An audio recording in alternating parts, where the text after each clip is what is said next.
Okay, I'm down here at the fishing hole, a secret fishing hole, not really secret.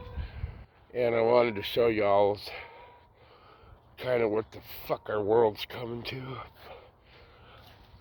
Be careful, I don't want to fall in. People were actually sleeping here yesterday. An older woman and a guy. Look at this shit. I feel bad for him, but man, living on the banks of the river.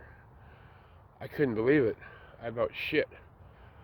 And they've been, over 10 years they've been kind of hanging out down here. You know, different people, of course. But this trail goes to the homeless encampment.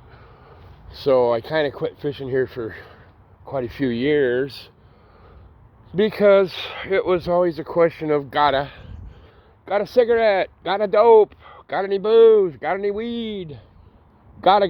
How about gotta get the fuck out of my face? And this whole beautiful river is just turned to shit. There's encampments all the way down.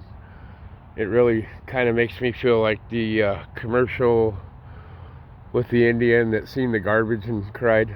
Even though he wasn't a Native American, he was an Italian. Yeah. Anyways, I don't know. What's the world coming to? But anyways, that's a wrap for today. And I just thought I'd show you because when I came down yesterday, I heard some noise and a man and a woman were in there. And then a little later, I heard them yelling the C word. You're a blunt. Ah, God, people are fucked up. Anyway, that's my little musing for the day. Water's ugly. No fish. All right, peace out.